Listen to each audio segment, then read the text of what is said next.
What up, Vibers? It's Kai. Welcome back to Your Vibe, Your Story, the series where we share real, raw, and unfiltered stories from people in our community about ADHD, mental health, introversion, anxiety, and all of the unique challenges that come with being human. These stories are real. These stories are honest. They're the kind of stories that make you feel seen, hopefully, and remind you that you are absolutely not alone. Before we jump in, I want to give you a quick heads up. Today, I'll be sharing Nikki's story. Nikki's story includes mentions of childhood struggles, bullying, feelings of worthlessness, and the long road to an ADHD diagnosis as an adult. If any of those topics feel heavy for you right now, please take care of yourself. You can skip, you can pause, you can come back later, whatever you want. Your mental health always comes first. Today, my friends, I'm honored to share Nikki's story. Nikki gave me permission to use her first name, and her journey is one that I think a lot of us will see pieces of in ourselves. That feeling of looking back and realizing that the signs were there all along, the frustration of being misunderstood and the relief that comes when you finally get the answers. So, with Nikki's permission, I'm going to share her story in her words. Dear Kai, first, let me say that your skits on Facebook have brought me as much insight as humor, and I absolutely relate to them. Hindsight is 2020, and looking back, anyone paying attention should have seen what was going on. A little background. My parents divorced when I was about 2, and my dad got custody. That meant he was a man raising 2 kids alone in the 70s. People assumed that explained all of my issues. Clearly not. I was held back in kindergarten. I had very few friends.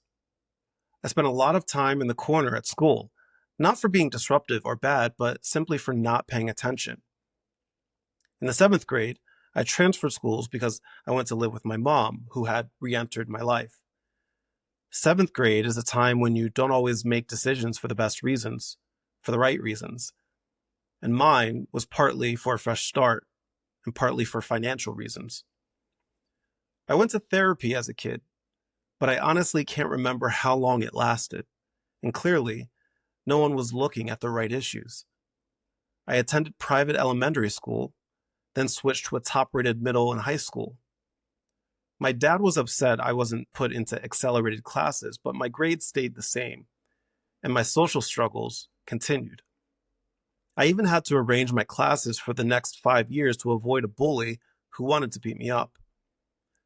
I eventually found a few friends, but my circle was always small. In the 9th grade, I got my first job, and ironically, it was amazing.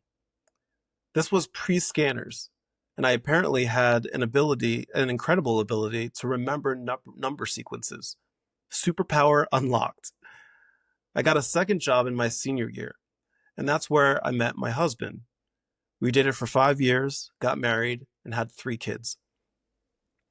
When my oldest was in speech therapy, I don't remember exactly how it came up, but I asked his therapist if she thought an adult could have ADHD.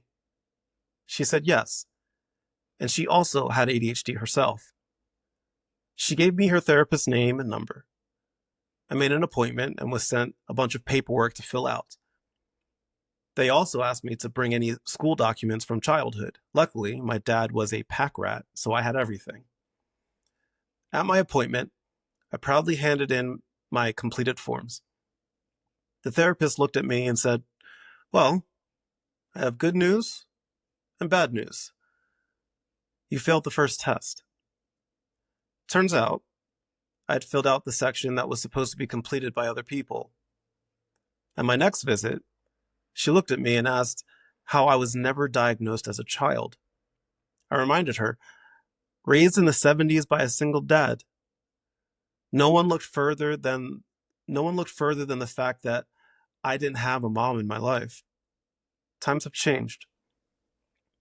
Once I was diagnosed, it became about finding the right dosage. Turns out I'm super ADHD. I'm on a very high dose. My best friend, who doesn't believe in medication, couldn't believe the difference that it made. I could finally organize my life, find my keys, and stop wandering from room to room, cleaning without ever finishing anything. For the first time, I was able to build stronger personal relationships. The irony? I also discovered I'm an introvert. Peopling is hard. I let my phone go to voicemail and text people back later. I'm 52 now, and I think I was around 30 when I was diagnosed. Recently, I realized I need boundaries to keep my sanity, and not everyone in my life loves that. But it took me a long time to learn that I have to be okay first before I can be okay for others. I'm still learning and understanding more, and your posts have been a big part of that. That's Nikki's story. First of all, Nikki, thank you. Thank you for trusting me with your story, for letting me share it here on my platform, and for being so open and honest about your journey. I know there's somebody that's watching right now who's going to hear your words and finally feel a little bit less alone. Also, thank you for the kind words. I enjoy making content that people can relate to, and it's always very heartwarming. It truly does warm my heart when I get messages from people saying, "Hey, you have played a little role in my mental health journey in a positive way," and that really warms my heart. And it's a very validating and humbling experience. So I just want to say thank you, Nikki, for your kind words and for sharing your story with me and the whole world. It takes a lot of courage to do that. So thank you. To everybody else, if you've been watching or listening and you're thinking, wow, that sounds like me, please know that getting answers and setting boundaries and taking care of yourself, that is not selfish. It is necessary. And I open this up to anybody that wants to share their mental health story. You can just visit my website, thevibewithkai.com, click on the button that says share your story at the top, or you can scroll through my blog and see the other stories that have been shared so far.